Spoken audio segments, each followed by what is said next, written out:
जय हिंद दोस्तों, सभी को नमस्कार। न्यूमेरिकल एनालिसिस के अंदर जितना अभी तक मैंने मैटर करवा दिया है वहाँ तक आपको एक क्वेश्चन कंप्लीट और सेकंड क्वेश्चंस का फर्स्ट पार्ट आपको यहाँ पर मिल जाएगा। ठीक है, आज के लेक्चर में फर्स्ट यूनिट को कंप्लीट करेंगे। लास्ट हमारा मेथड है, उस मेथड को कंप्लीट करेंगे, उससे रिलेटेड कुछ क्वेश्चंस हम आज डिस्कस करेंगे। ठीक है, इससे पहले मैंने जितने टॉपिक्स करवाए हैं वहाँ तक आपको डेड क्वेश्चंस यानी क्वेश्चंस 1 का ए और बी दोनों पार्ट मिल जाएंगे। ठीक है, और सेकंड क्वेश्चन का ए पार्ट या बी पार्ट, इन दोनों में से एक मिल जाएगा। ठीक है, आज जो टॉपिक करवाऊंगा उससे आपको बी पार्ट या ए पार्ट यानी कंप्लीट सेकंड क्वेश्चंस आप कर पाओगे। ठीक है, यहां से एक क्वेश्चन पे पुटअप होता है आज के लेक्चर से कि 10 नंबर का यहां से हमेशा एक क्वेश्चन आपको मिलेगा। ठीक है, तो एक क्वेश्चन या दो क्वेश्चन आज हम ट्राई करेंगे, उसके बेसिस पे फर्स्ट यूनिट आपकी कंप्लीट हो जाएगी। यहां से आपको दोनों क्वेश्चंस मिल जाएंगे। ठीक है, तो अब आपका मैटर हो गया 40 नंबर का। ठीक है, ये तो आपको पता ही होगा ये चीजें तो कि आप फर्स्ट यूनिट से दोनों क्वेश्चंस कर सकते हो राजस्थान यूनिवर्सिटी में। जो राजस्थान यूनिवर्सिटी के स्टूडेंट एडमिट कार्ड पे एक बार चेक कर लेना, वहां पर आपको लिखा हुआ आएगा कि आप अथवा वाला पार्ट कर सकते हो या और पार्ट कर सकते हो या नहीं कर सकते हो। ठीक है, तो अभी तक राजस्थान यूनिवर्सिटी में तो ऐसा प्रावधान है कि आप एक यूनिट से दोनों क्वेश्चन कर सकते हो। शेखावाटी यूनिवर्सिटी में ऑप्शनल यानी ऑप्शनल पार्ट है ही नहीं। ठीक है, वहाँ डायरेक्ट क्वेश्चन दे रखे हैं, क्वेश्चन 1 2 3 4 5 6 7 8 9 10, इस हिसाब से वहाँ पर आपको क्वेश्चन करने होते हैं। उनमें से कोई 3 क्वेश्चन जो भी आपका पैटर्न है यूनिवर्सिटी के अकॉर्डिंग, राजस्थान यूनिवर्सिटी में आपको 3 क्वेश्चन करने होते हैं। जहाँ से आप फर्स्ट यूनिट से दोनों क्वेश्चन कर लोगे तो आपके 40 मार्क्स के कंप्लीट हो जाएंगे। फिर एक क्वेश्चंस उसके मैं आपको नोट्स प्रोवाइड करवा दूंगा टेलीग्राम चैनल पे, और टेलीग्राम का लिंक आपको डिस्क्रिप्शन से में मिल जाएगा। तो आज हम स्टार्ट करेंगे to find complex root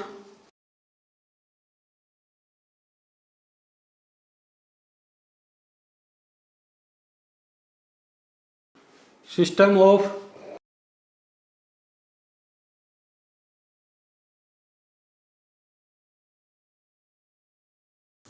non linear equations. ठीक है, कॉम्प्लेक्स रूट के लिए हम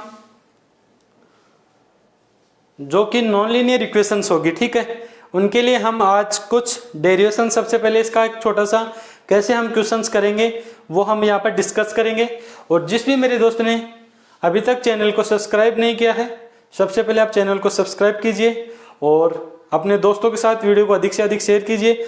अगर आपको यहाँ पर कुछ समझ में आ रहा है तो वीडियो को लाइक जरूर कीजिए, अगर नहीं समझ में आ रहा है उसे पता लगेगा।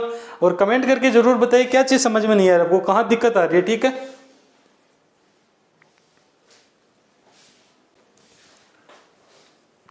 ठीक है, तो देखो कैसे करते हैं इसको। सबसे पहले हमें कोई गिवन इक्वेशंस है, let given equation f of z equal to 0। ठीक है, टेकिंग z कैसे लेना है, कॉम्प्लेक्स, तो z equal to x plus iota y, imaginary part sorry real part और इमेजिनरी पार्ट आइटा वाला। अब हमें z की इक्वेशंस किस प्रकार लेनी है, x प्लस आयोटा वाई के रूप में, z equal to x plus iota y. अब इस z की वैल्यू फंक्शन में रखते हैं, तो रखो then f of z equal to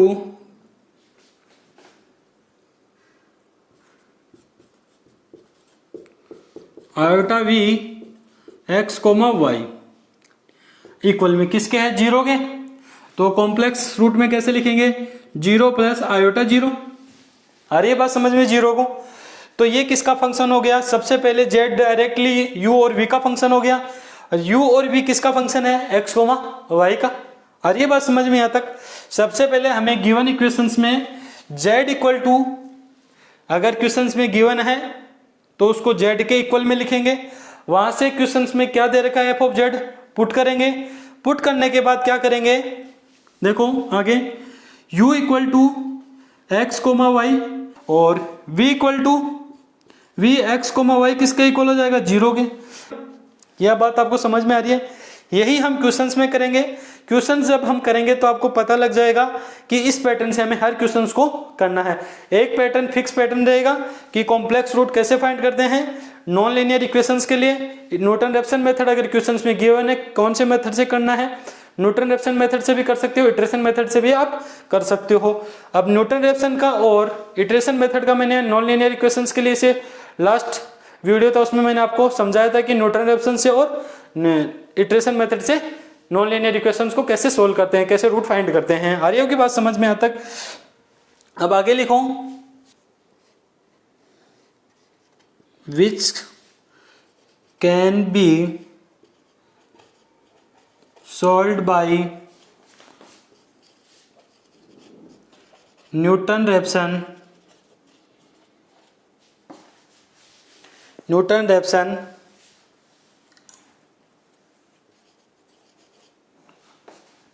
या न्यूटन रेफसन से कर लो या इटरेशन मेथड से।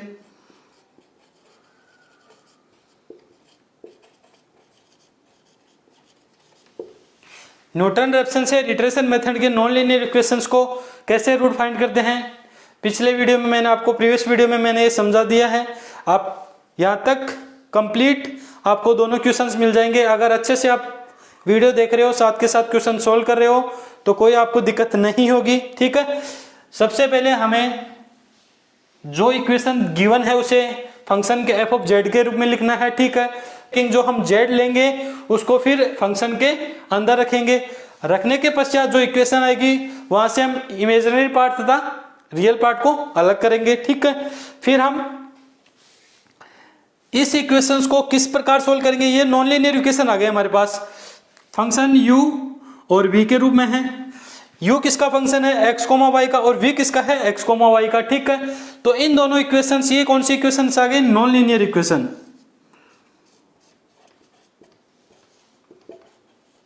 Non linear. अब यहां तक अगर क्वेश्चंस आपको आ जाता है तो फिर आप मैंने बताया था न्यूटन रेफसन से या इटरेशन मेथड से। अगर क्वेश्चंस में पर्टिकुलर गिवन है कि न्यूटन रेफसन मेथड से करना है तो फिर आपको न्यूटन रेफसन मेथड से करना है। अगर क्वेश्चंस में इटरेशन मेथड दे रखा है तो इटरेशन मेथड से करना है। अगर कुछ भी नहीं गिवन हो तो इजी रहता है न्यूटन रेफसन मेथड, ठीक है। अगर यहां तक आप नॉन लीनियर इक्वेशन बना लोगे फिर तो आगे वही पैटर्न लगेगा जो हमने प्रीवियस लेक्चर में क्वेश्चंस किए थे, ठीक है। तो यहाँ तक नोट कीजिए। अगर किसी को भी कोई दिक्कत आती है तो बेझिझक कमेंट कीजिए और बताइए कहाँ दिक्कत आ रही है आपको, ठीक है। तो यहाँ तक आप नोट कीजिए एक बार। फिर हम क्वेश्चंस या इसका कोई एग्जांपल लेते हैं।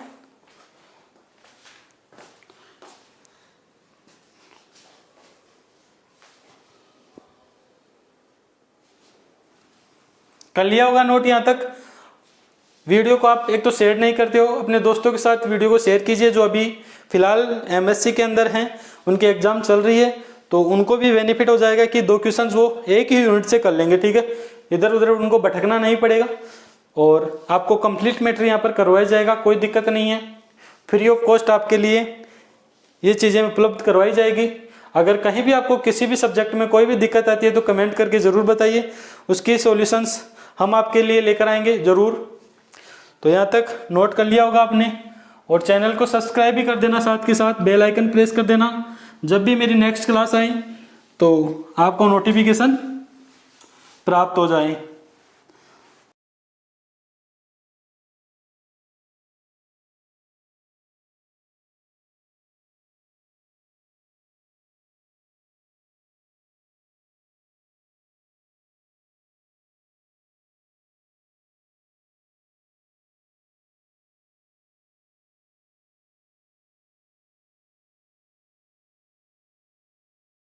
फर्स्ट यूनिट आज कंप्लीट हो जाएगी आपकी,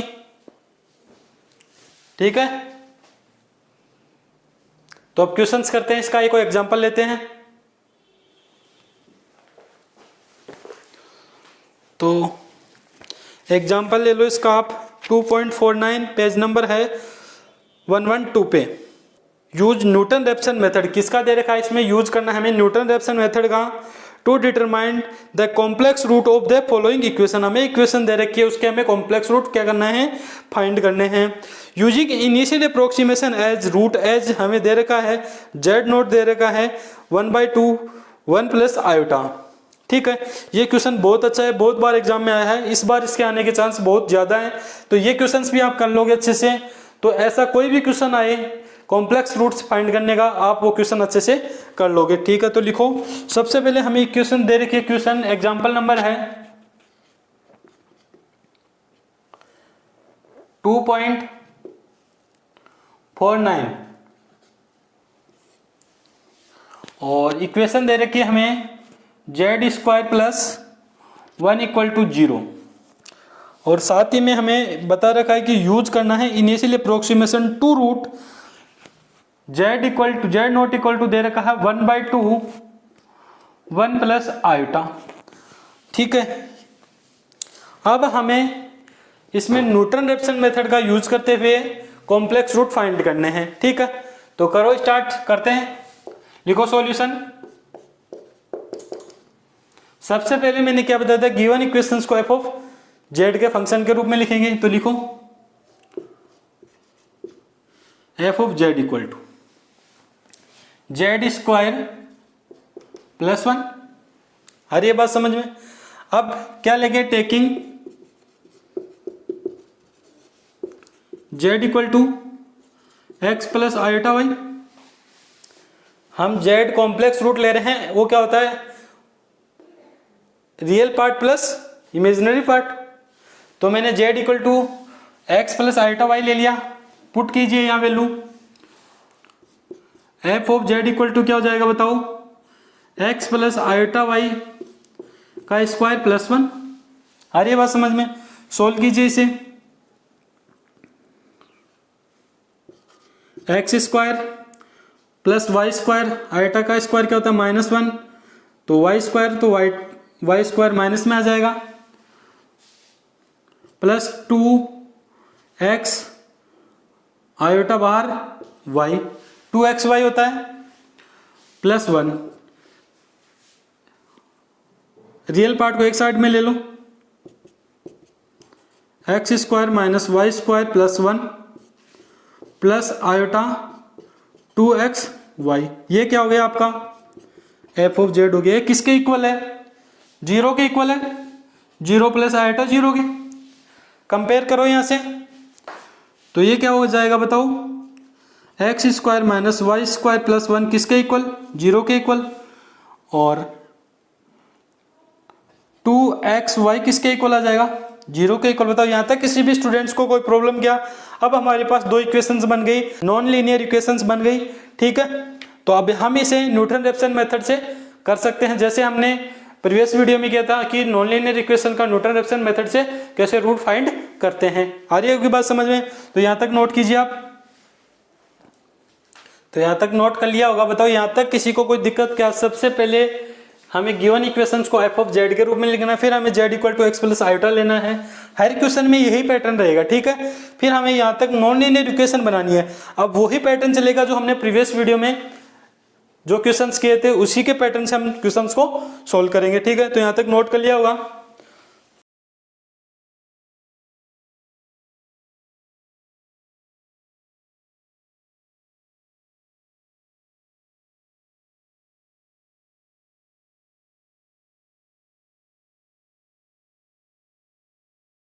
अब प्रीवियस वीडियो में मैंने क्या बताया था, अगर नॉन लीनियर इक्वेशंस हो उन्हें फंक्शंस के रूप में लिखेंगे, तो f of x comma Y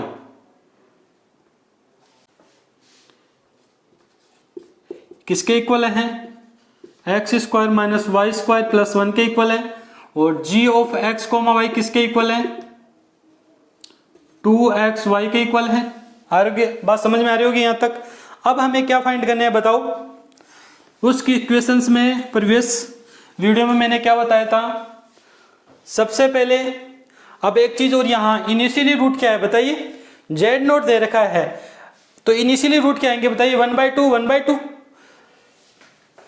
x का कोफिशिएंट 1/2 और y का कोफिशिएंट भी 1/2। अगर ऐसे नहीं तो इस क्वेश्चंस में हमें इनिशियली अप्रोक्सीमेशन नहीं गिवन है। याद करने का तरीका है z इक्वल टू क्या होता है, z naught equal to x naught plus iota Y naught. तो एक्स नोट की वैल्यू कितनी है 1/2, तो ये तो क्या हो गया एक्स नोट। वाई नोट की वैल्यू कितनी है 1/2। आ रही बात समझ में? तो ये क्या हो गया आपके इनिशियली अप्रोक्सीमेशंस हो गए। ठीक है, ये यूज होंगे आगे, तो यहां पर एक बार इसको नोट कर लीजिए साथ के साथ। अब आगे देखो, सबसे पहले हमें क्या फाइंड करना है, एफ का एक्स के रेस्पेक्ट में आंशिक अवकलन करेंगे। Del f upon del x किसके इक्वल होता है, एफ एक्स। आ रही है बात समझ में? अब किस पॉइंट पे, x naught comma y naught पे, तो क्या लिख देते हैं नोट। अगर जिस पॉइंट पे हम x naught comma y naught पे लिख रहे हैं तो एफ एक्स नोट आ जाएगा। अगर पॉइंट x1 कोमा y1 पे करें तो क्या आ जाएगा, एफ x1 आ जाएगा। ठीक है, ये किसके इक्वल आ रहा है बताइए, एफ के रेस्पेक्ट में कीजिए, सॉरी x के रेस्पेक्ट में करेंगे तो y कांस्टेंट, तो ये क्या हो गया 2x, ये कांस्टेंट 0। इसी प्रकार del f upon del y किसके इक्वल लिखते हैं, एफ ऑफ वाई। तो क्या आ रहा है बताइए, y के रेस्पेक्ट में करेंगे तो x कांस्टेंट तो 0, तो माइनस का 2y 1 का 0। आ रही है बात समझ में? अब डेल g अपॉन g का किसके रेस्पेक्ट में करेंगे, x के रेस्पेक्ट में, डेल जी एक्स। अब और ये क्या हो जाएगा जी एक्स किसके इक्वल, x के रेस्पेक्ट में करेंगे तो y कांस्टेंट है 2y आ जाएगा। Del g upon del y, तो x कांस्टेंट हो जाएगा, तो क्या हो गया बताओ 2x। बताओ यहां तक किसी भी स्टूडेंट्स को कोई प्रॉब्लम आ रही है क्या? यही पैटर्न हमने प्रीवियस वीडियो में किया था न्यूटन रेफसन मेथड के लिए। अब क्या फाइंड करेंगे बताइए,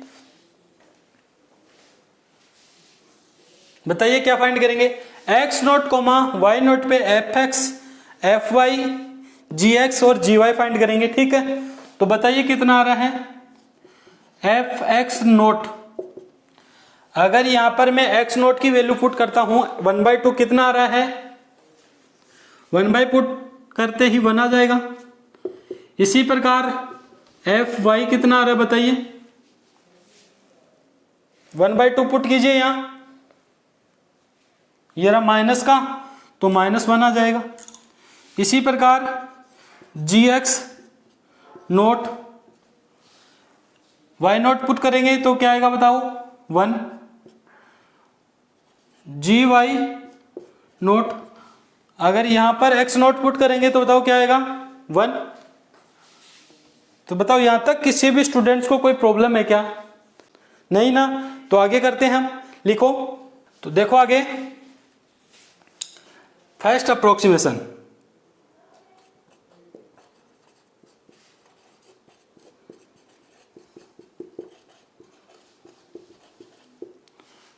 फर्स्ट अप्रोक्सीमेशन फाइंड करेंगे। कैसे? लिखो, J इक्वल टू क्या फॉर्मूला था बताओ, J इक्वल टू था del f upon del x del f upon del y first row. Second row में क्या था, del g upon del x और del g upon del y. तो रखो इनकी क्या वैल्यू आ रही है, एफ एक्स नोट की 1 और एफ वाई नोट की वैल्यू -1, जी एक्स नोट की वैल्यू 1 और जी वाई नोट की भी वैल्यू 1 ये तो क्या हो गया हमारे पास J। इसी प्रकार हम क्या फाइंड करेंगे J1। अब J1 में क्या फाइंड था, फर्स्ट कॉलम चेंज हो जाता है। यहाँ फर्स्ट कॉलम में क्या आएगा, फंक्शन की वैल्यू यानी एफ नोट की वैल्यू और जी नोट की वैल्यू, यानी x naught comma y naught पे फंक्शन की क्या वैल्यू आती है वो हमने फाइंड नहीं की, तो यहाँ पर फाइंड कर लीजिए एफ नोट की वैल्यू कितनी आ रही है और जी नोट की वैल्यू कितनी आ रही है बताइए। एफ नोट यहाँ पर एक्स नोट रखिए, वाई नोट रखिए 1/2 प्लस 1/2 प्लस 1 और यहाँ पर एक्स नोट की वैल्यू 1/2 रखिए। क्या रहा आंसर बताइए, तो जी नोट की वैल्यू तो आ रही होगी आपकी 1/2 यानी 0.5 और इसकी वैल्यू कितनी आ रही है बताइए। तो यहाँ पर 1/4 माइनस कैंसिल हो जाएगा तो कितना आ गया 1। तो एफ नोट की वैल्यू कितनी आ गई 1। अब तो यहां रख दो, माइनस का चिन्ह के साथ रखना है तो -1 और माइनस का 0.5, ये तो क्या हो गया हमारा first column. Second column as it is होता है J1 में, तो J1 में सेकंड कॉलम क्या है -1 और 1। J2 इसी प्रकार, J2 कैसे फाइंड करते हैं बताओ।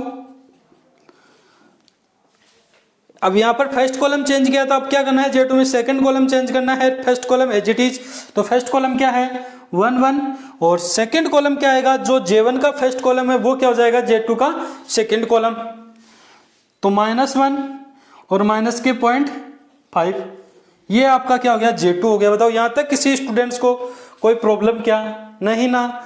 अब हम J1 और J2 की वैल्यू फाइंड कर लो, J की वैल्यू फाइंड कर लो, तो अब हमारे पास क्या आना चाहिए, J1 की वैल्यू कितनी आ रही है बताइए।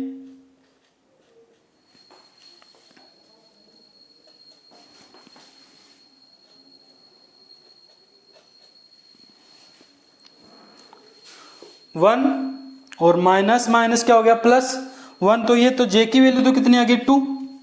इसी प्रकार माइनस का 1 माइनस माइनस क्या हो जाएगा प्लस, फिर माइनस, तो माइनस का 1 और माइनस का 0.5, तो ये तो कितना आ जाएगा माइनस का 1.5 माइनस का 0.5 और माइनस माइनस क्या हो जाएंगे प्लस, तो 1 प्लस का और माइनस का 0.5, तो कितना आ जाएगा 0.5, J2 की वैल्यू आ गई। बताओ यहां तक किसी भी स्टूडेंट्स को कोई प्रॉब्लम है क्या, तो एक बार यहां पर नोट कीजिए आप यहां तक, फिर आगे मैं करवाता हूं आपको। यहां तक आपने नोट कर लिया होगा, तो इससे आगे देखो H और K की वैल्यू कैसे फाइंड करते हैं बताइए। H इक्वल टू क्या होता है J1/J और K इक्वल टू क्या होता है J2/J। तो J1 की वैल्यू कितनी है बताइए, J1 की वैल्यू है माइनस का 1.5 और J की वैल्यू कितनी है 2, तो कितना आया बताइए। और इसी प्रकार J2 की वैल्यू कितनी है 0.5 और J की वैल्यू कितनी है 2, बताइए कितना आ रहा है ये। तो ये तो आएगा आपका माइनस का 0.75, ये आएगा आपका 0.25। आ रही है बात समझ में। अब हमारा फर्स्ट अप्रोक्सीमेशन के लिए जो x1 और y1 आएगा वो क्या आएगा बताइए। x1 इक्वल टू क्या होता है x0 plus h, y1 equal to क्या होता है y0 प्लस k। तो x0 कितना है 1/2 और h कितना आया माइनस का 0.75, ऐड कीजिए, तो ऐड करेंगे तो कितना आएगा बताओ माइनस का 0.25 और इसी प्रकार y0 कितना है 1/2 और k कितना है हमारा 0.25, तो ये हो जाएगा 0.75। दिख तो रहा होगा यहां तक आपको। तो ये हमारे क्या है फर्स्ट अप्रोक्सीमेशन x1 और y1। अब यहां पर इनकी जरूरत रहेगी आगे, तो लिख दो यहां पर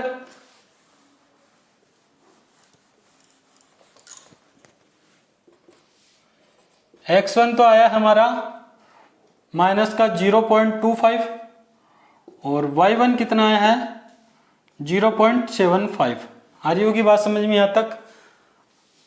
अब हमें क्या करना है सेकेंड अप्रोक्सीमेशंस फाइंड करना है, तो इन्हें मिटा देता हूं मैं, यहां तक नोट कर लिया होगा आप सभी लोगों ने, ठीक है। वही पैटर्न चल रहा है जो प्रीवियस वीडियो में हमने क्वेश्चंस किए थे न्यूटन रेफरेंस के लिए। कब तक करेंगे, जब दो अप्रोक्सीमेशन इक्वल नहीं आ जाए तब तक करना है। अगर थर्ड अप्रोक्सीमेशन या फोर्थ अप्रोक्सीमेशन में इक्वल आ रहा है, इजी मेथड है, तो आप कर सकते हो, वरना थर्ड अप्रोक्सीमेशन तक आप इसे करके छोड़ सकते हो, कोई दिक्कत नहीं है।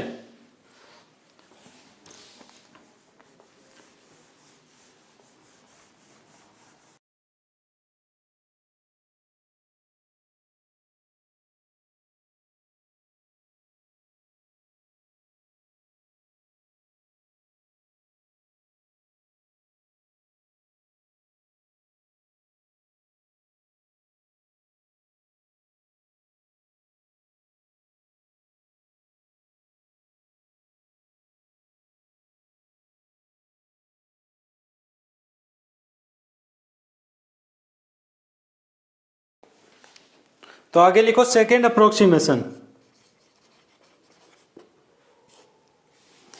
अब सेकेंड अप्रोक्सीमेशन के अंदर एफ ऑफ x1 आएगा, यानी x1 पे और y1 पे डेल अपॉन डेल एक्स की क्या वैल्यू आ रही है बताइए। तो यहां क्या आ जाएगा f1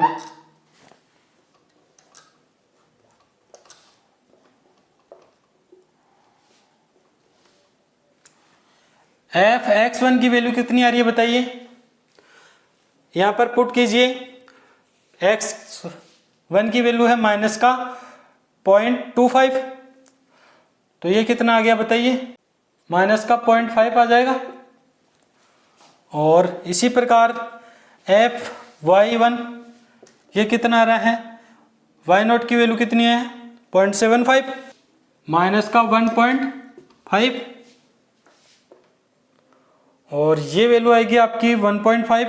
gx1 देखो कितना है 2y, ये रहा पॉजिटिव आएगा तो 1.5, और gy1 कितना आएगा बताओ, x की वैल्यू कितनी है माइनस का, तो माइनस में आएगा कितना 0.5,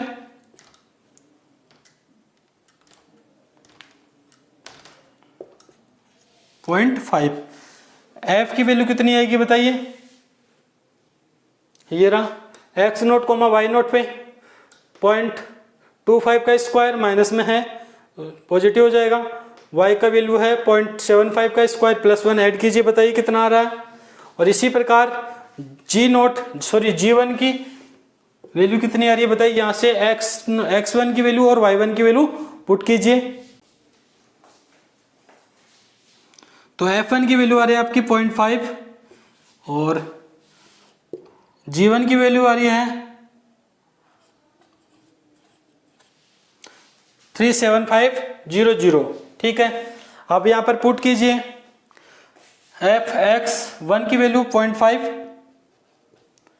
fy1 की वैल्यू माइनस का 1.5, gx1 की वैल्यू 1.5 और माइनस का आएगा ये माइनस का 0.5, माइनस का 0.5 g1 की वैल्यू, gy1 की वैल्यू। इसी प्रकार j1 में क्या, तो second column as it is आएगा, फर्स्ट कॉलम चेंज हो जाएगा। फर्स्ट कॉलम में क्या आएगा, जो फंक्शन की वैल्यू है x1 y1 पे वो तो कितनी है बताओ 0.5 है, तो किसका आ जाएगा माइनस का, अगर वो माइनस का तो किसका आ जाएगा प्लस का 0.375, और second column as it is minus का 1.5 माइनस का 0.5।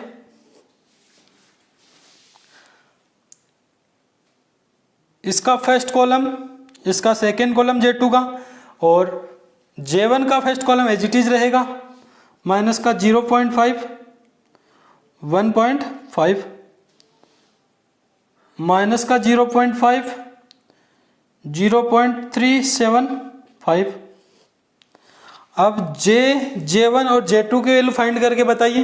तो J1 की वैल्यू J की वैल्यू आ रही है आपकी 2.5 और J1 की वैल्यू आ रही है आपकी 0.81250 और J2 की वैल्यू आ रही है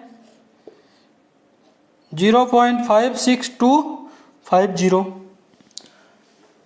अब हमें क्या फाइंड करना है, H और K की वैल्यू फाइंड करनी है। H और K की वैल्यू कैसे फाइंड करेंगे, J1 की वैल्यू कितनी है 0.81250 डिवाइड J की वैल्यू 2.5,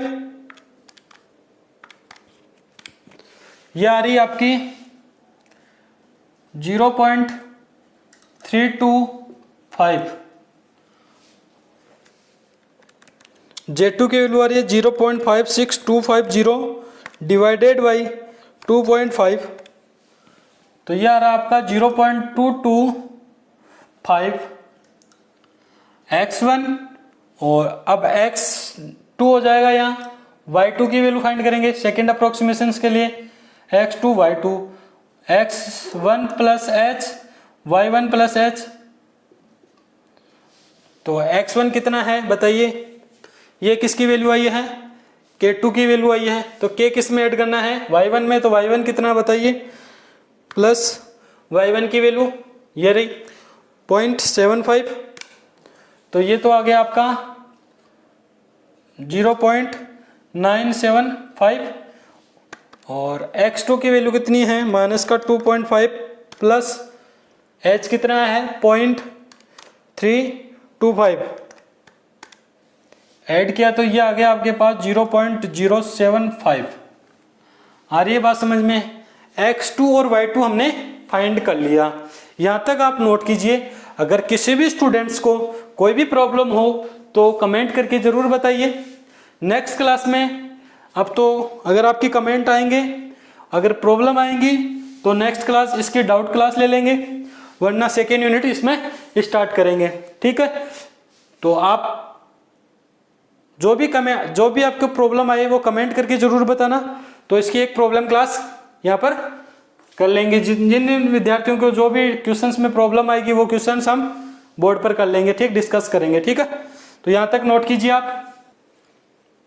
यहाँ तक आपने नोट कर लिया होगा। अब हमें x2 और y2 पे देखना है फंक्शन की वैल्यू और अवकलन पार्शियल डिफरेंशिएशन की वैल्यू।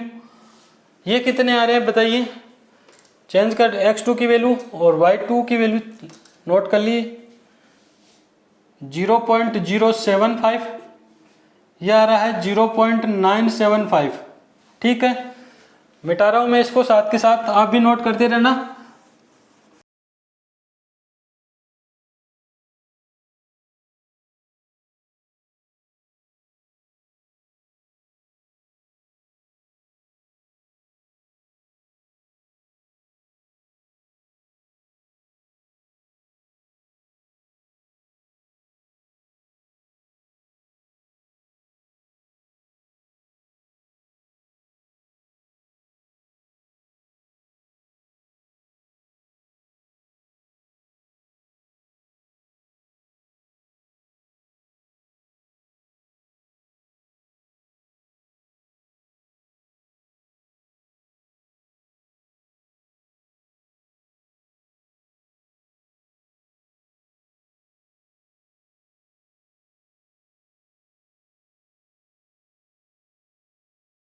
तो आगे लिखो थर्ड अप्रोक्सीमेशन। थर्ड अप्रोक्सीमेशन के लिए हमें क्या चाहिए, x2 और y2 पे f ऑफ x चाहिए, तो रखिए वैल्यू। और x2 और y2, x2 रखोगे तो f x2 आ जाएगा, y पे रखोगे y की वैल्यू यानी y2 रखोगे तो f y2 आ जाएगा। और यहां पर x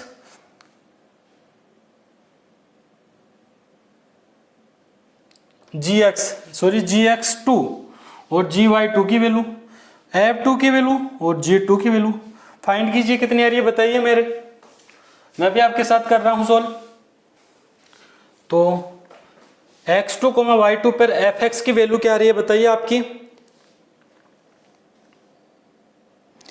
आपकी वैल्यू आ रही होगी 0.15 और fy2 की वैल्यू आ रही होगी माइनस का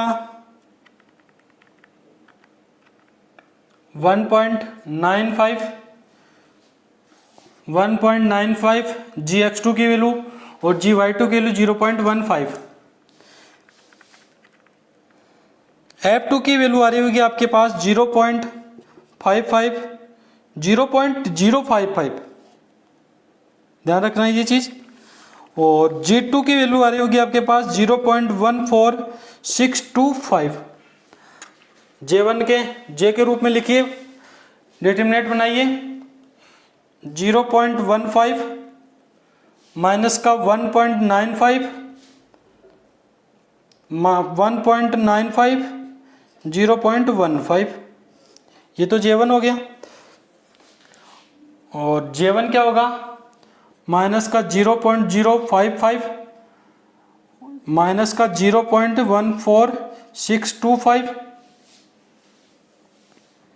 माइनस का 1.95.15, ये J1 हो गया।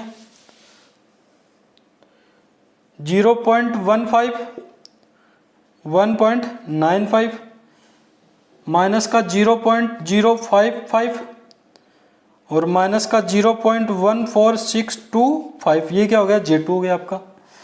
J1 J2 और J की वैल्यू फाइंड कीजिए डिटर्मिनेंट से, ठीक है, कीजिए आप भी साथ के साथ। J की वैल्यू आपकी आ रही होगी 3.825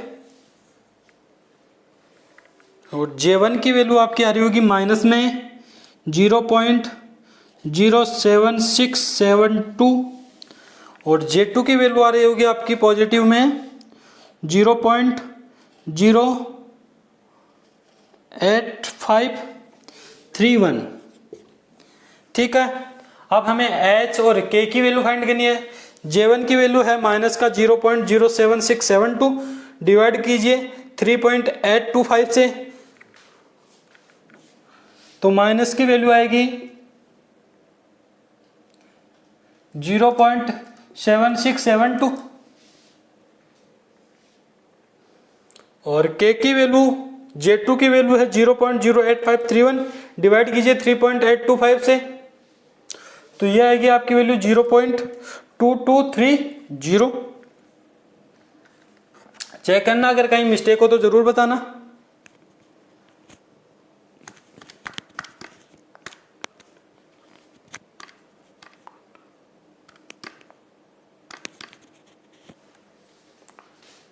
H की वैल्यू थोड़ी मिस्टेक आ रही है, यहाँ करेक्शन कर लेना।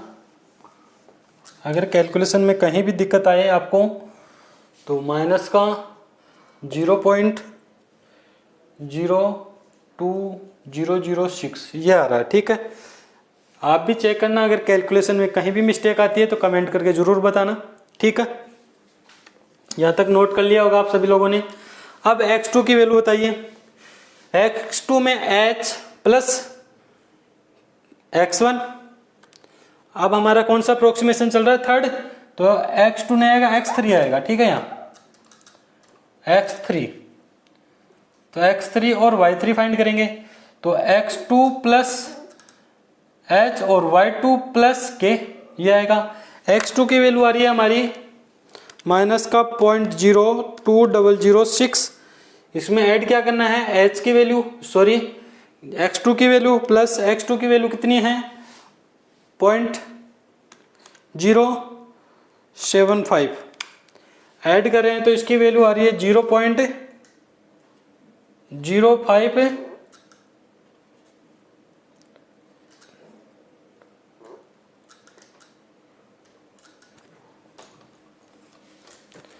0.05494। y3 की वैल्यू कितनी आ रही है 0.2230, इसमें ऐड करना है के y2 की वैल्यू प्लस 0.975, तो ऐड किया तो ये आ गई 1.19800। K2 की वैल्यू, सॉरी K की वैल्यू तो राइट है ना, 0.08531 डिवाइडेड बाई 3.825। यहाँ पर भी करेक्शन है, कितना जीरो आएगा पॉइंट से पहले 0.2230, तो फिर इस यहाँ पर चेंज हो जाएगा 0.02230 प्लस y2 की वैल्यू है 0.975, तो ये वैल्यू आएगी आपकी 0.99730। आपको बात समझ में आ रही होगी। कैलकुलेशन में अगर कहीं मिस्टेक हो जाती है तो आप कमेंट करके ज़रूर बताना, ठीक है।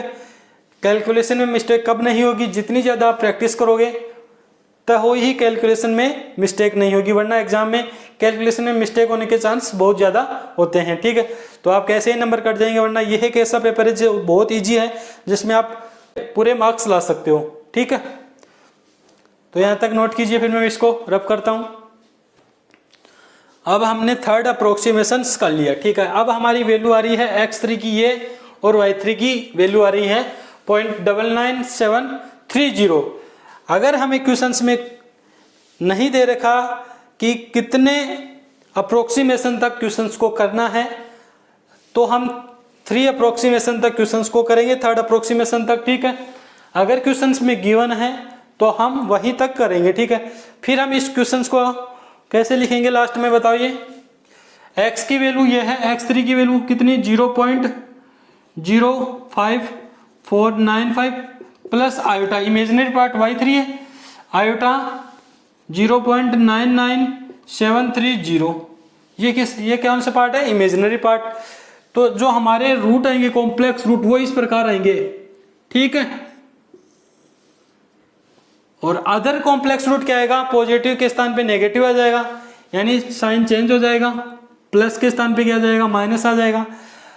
आप प्रैक्टिस के लिए करना 4th अप्रोक्सीमेशन भी करना है इसका और 5th अप्रोक्सीमेशन, तो दोनों अप्रोक्सीमेशन क्या आएंगे, इक्वल आएंगे।